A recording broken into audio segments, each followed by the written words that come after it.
Hello, this is Alex with Sweeney Sports here in Napa and Catch Happy, and today I'm going to give you tips on how to successfully bank fish on Napa River, Lake Berryessa, Lake Hennessey, and if you can get those three, you can bank fish anywhere. This is essentially, we're going to cover multiple species, but mostly I'm going to focus today on trout, striper, catfish, and crappie. Okay, those are more popular fish to catch, so let's get into that. I'm also, if we have time, may cover some carp fishing.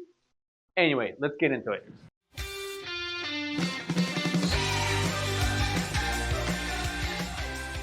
Okay, so let's start with having a pleasant day bank fishing. Well, number one, wake up early. Number two, know your spot. Number three, make sure you all gear set up the night before. Those are things that need to be in place for you to have a great day. But bank fishing is really enjoyable. You just sit in a chair, you enjoy a good time, beers, whatever, Coca-Cola, drinks with friends, food, and then when that bell rings, you got fish on, and then you get in the fight. Let's talk about Napa River first. Okay, what can you catch on Napa River? Well, literally a few weeks ago, you could have included sturgeon in this list.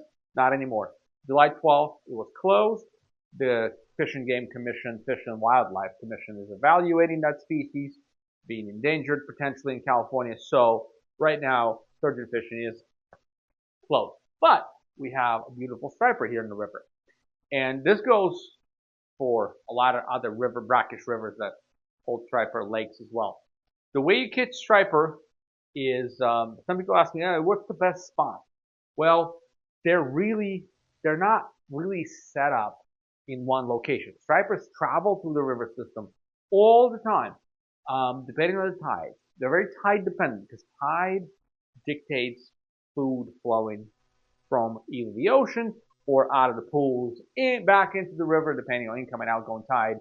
And they're set up in different locations. So you need to use a stretch of time. It's more time and keeping that bait fresh versus specific location. So anywhere you can throw a pole in Napa River is probably a decent spot for striper, to be honest with you. So you want to use that anchovy, and I've done a video on this, and there's in fact a whole bank fishing video of a striper that I've recorded on the bank of Napa River, and it will be down there in the video description. Go ahead and take a look at it if you want to learn exactly, specifically, step by step, how to catch a striper. But the idea is you put an anchovy, which is cut frozen bait, you cut it, put it on the hook, you put a little weight, you throw it out there, and you sit and enjoy your day. About every 45 minutes, I would change bait, freshen it up. Yeah, it's a lot of work.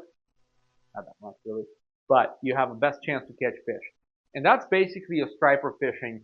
Now, if you want to step it up a notch, live pileworm, live minnows, even large minnows, live bullheads, split tails, they work really well. Ghost shrimp, grass shrimp work beautiful. But anchovy would also do the trick. So set up anywhere in Napa River. You can come and rent your rod and full setup here at Sweeney Sports and just go and enjoy your day out there. Catch fish, maybe not, maybe 10. It just depends if they're passing by. Anyway, let's go to Lake Berryessa. So any kind of lake fishing, bait fishing for number one species you would target is probably trout. So let's talk about trout, bank fishing for trout. First of all, let's talk about picking out a spot. The trout usually don't really sit in shallow water because especially it's in August, late summer, the water is warm, 80 degrees plus. They're not going to sit in shallow water. So you got to pick your spot. To pick the spot is actually pretty simple. When you kind of walking around the bank and figuring out where to bait fish for trout. Now, of course, you can throw lures, but the same applies. So if you think of a bank, okay, bank in the river. So let's say this is the river, right? And if the bank is like this, what does it mean? That means that probably it's shallow over here, right? It's pretty shallow. And it's shallow for a while. So if you cast your power bait, maybe you cast in 6 feet of water right here, all the way. from here, right? But if the bank is, let's call it, a lot more steep. So if the bank is like this, then, and that's your lake, that's your water line, that means this is likely how it's formated, right? The formation is, it's kind of a hill and it's sloped and goes down. So this is, not 30 feet. And so this is where you want to trout fish. So great, that's tip number one. I know it's pretty basic for some of you, but it took me a little while to figure this out. And so hopefully I can help somebody out with this. So don't fish like this. Fish like this for trout. Okay? Because they want to be in the deeper water. They're cold. They like the cold water. And they're going to be somewhere right there. Right? That's where the trout is going to be. And so if you throw your power bait set up right there, as far as you can cast, you have a better chance. Or if you throw in lures, again, your lures are going this way, and those trout have a chance to attack them right here. If you're here, don't bother. Okay? Especially at the end of summer. Now, wintertime may change, but for now, this is your basic back in the napkin sketch for how to catch trout at this time of year. Now, let's talk about catfish and carp. I've personally caught them in shallow water. A lot of times, if I'm targeting catfish, I want to be in something similar like this. You can be here targeting carp. You cast it out over there. They can be shallow because they like that warm water. They're basically feeding, and they're a lot more. There's a lot more energy. Carp has a lot more energy when the water is warm, so they can come up pretty shallow. But it's so is catfish, technically. But a lot of times I want something in the middle for catfish. Something like maybe not as steep as a cliff, but something in the middle where there's a little bit of depth further down, right? So again, if this is your water line, it goes kind of like this. So there's maybe like 15 feet right here. Okay, that's kind of what I like for catfish and carp. Let's talk about catfish. Chicken liver works really good, but there's one trick. Okay, if you can have a heavy enough piece of chicken liver and you're able to cast it free, in other words, no weight. A lot of times you'd have your normal sliding sinker and you put that chicken liver right here and wait for them to come and get it. Well, if you actually put it in top water column right here, or top of the water, I should say, and then have that bait slowly float down and eventually land, you'll probably get bit somewhere right here. Okay, and you get bigger catfish. Smaller catfish patrol the bottom. Bigger catfish are all throughout the water column hunting for food because they're predators. And so you might get yourself a bigger fish that way. In fact, I've done this before.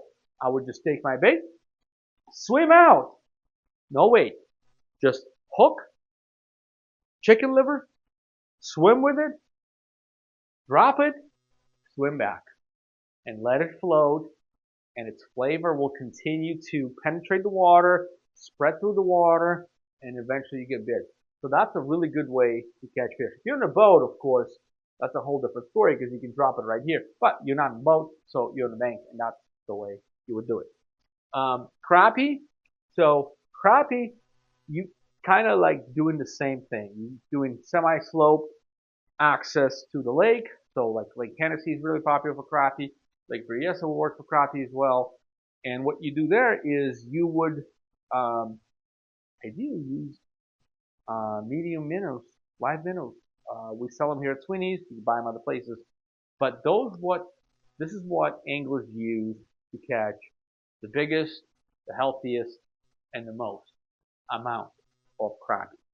And those you would just hook through the lips, throw them out there with a little weight, let them swim around, and the crappies will attack them. Alternatively, you can use soft plastic. There's a lot of crappie specific jigs. We can help you pick one here at Swing Sports. No problem. You will cast it, let it go all the way to the bottom, jerk it up, reel up, jerk it up, let it sink, jerk it up, let it sink, good, get hooked up, get that crappie out. That's basically your crappie fishing.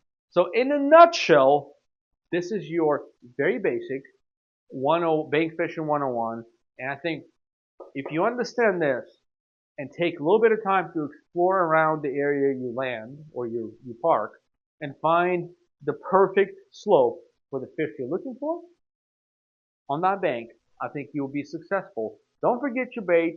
Don't forget to stop by 20 Sports for more advice or specific advice on timing and different species and where they are in their feeding cycles and whatnot. And then stop by catchhappy.co as well. Give me a comment on this video. But most of all, take the time, take the trip, enjoy time with your family, go bank fishing this summer. Have a lot of fun, and we'll see you next time. Thank you very much for watching. Alex out.